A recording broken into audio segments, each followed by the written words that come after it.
I love it when this happens, but today I have a first on the channel when it comes to the watch we're looking at. It's the first ever dual time watch using two individual automatic movements, and it's the perfect example of why smaller micro brands and independent brands, whatever you want to call them, are just so awesome. The watch is the Attivo-Duplex from Vesuviate Watches, and other than the dual time function, there is a whole lot this watch has going for it. Big thanks to Vesuviate for sending this out to the channel.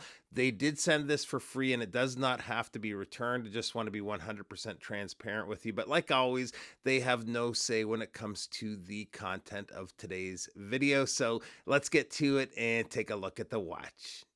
Now, I'm lucky to have been able to have a few watches in from Vesuviate. I think I've done videos on all of their watches from day one of the brand, and I feel like they deserve more attention. They go the extra mile with their watches, with the overall build quality, including hardened cases and bracelets, and just the design overall. But this takes it to a whole new level.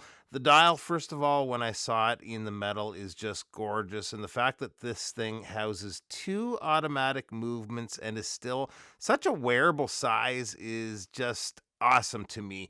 One thing I love that they do is there's always a lot of color options to choose from. So if you're interested in the watch, there should be a color that works for you. So let's first of all just talk about that dial texture. I wouldn't quite call it Grand Seiko level when it comes to the finish, but man, it's not all that far off. It is a beautiful dial to look at.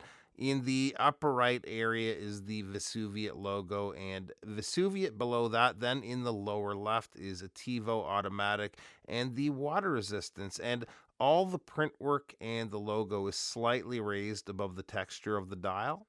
So now if you get to the individual dials, they're shaped like the overall dial, which looks good.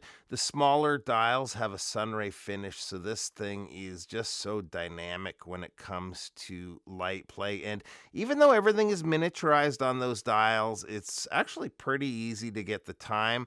One thing that surprised me is there is lume on the watch on those small hour and minute hands, and it's quite bright. The only issue with the lume is if you were to say grab this off of your nightstand or that type of situation, I could see very easily getting things mixed up here and losing your orientation. So good lume, but not maybe particularly useful. I'll get to the movements here in a second, but I want to circle back to that hardened steel case and bracelet.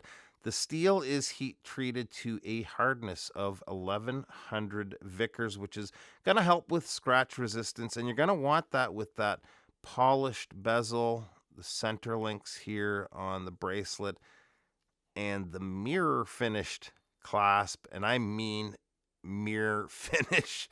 The whole bracelet and case is actually really well finished, but one of my favorite parts of the watch is that display case back. Look at how tiny those movements are. The movements are Peacock movements, which is a Chinese manufacturer. These are the Peacock caliber SL7020. They're a high beat 25 jewel movement with a 36-hour power reserve. I really didn't know what to expect with these movements, but I tested them for accuracy, and one was gaining about 7 seconds per day, the other 10. So after a couple of days, if you have your second hands synced, one might gain a little more than the other, like mine did, but I was happy with the accuracy. Both of the crowns are signed screw-down crowns, and the threads are well machined. Winding action feels good. Actually feels quite good and smooth, and no problems with adjusting the time and screwing back in the crown. The bracelet has quick release spring bars, but it's an integrated bracelet with only a 16mm lug opening, so they may not come in all that handy. They do sell leather straps that fit it, but I think this just belongs on steel. The links are thin, so it has a good flow to it. The center links again are polished, but that hardened steel should help keep them looking nice and shiny. The bracelet is sized using push pins, and one thing I'm really happy about is the upgrade to the clasp. The older watches in the Ativo line used a deployant clasp with no micro adjust, and that was always the biggest negative for me with them. But the new clasp has an on the fly adjustment system. There's a little button on the underside. You can't miss it with the text push on it, but give it a push and it slides in and out for an easy adjustment. Works great. The clasp is well made. Lots of polish work, but I've worn this over a week now, almost daily, and so far no swirls or little marks anywhere to be seen. Size on the watch comes in at a case width of 42.8 millimeters. The lug to lug is 45.7 millimeters. The end links are male, so that brings the measurement out to 51.5 millimeters, and the thickness is 11.6 millimeters. The crystal is a slightly domed sapphire with an anti-reflective treatment, and both crystals on the underside are also sapphire. Water resistance on the watch is 100 meters.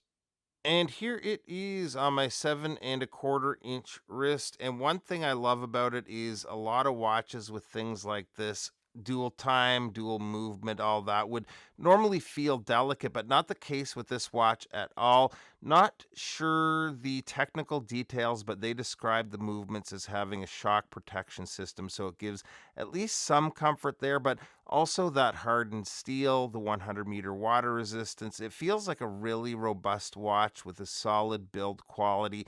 I think they nailed it with this one. Cost for these is $545 USD, and that feels really fair. Wouldn't have been shocked to see this closer to the 1K mark. So, what do you think? Let me know in the comments below. Appreciate you taking a few minutes to stop by, and we'll see you real soon. Bye bye.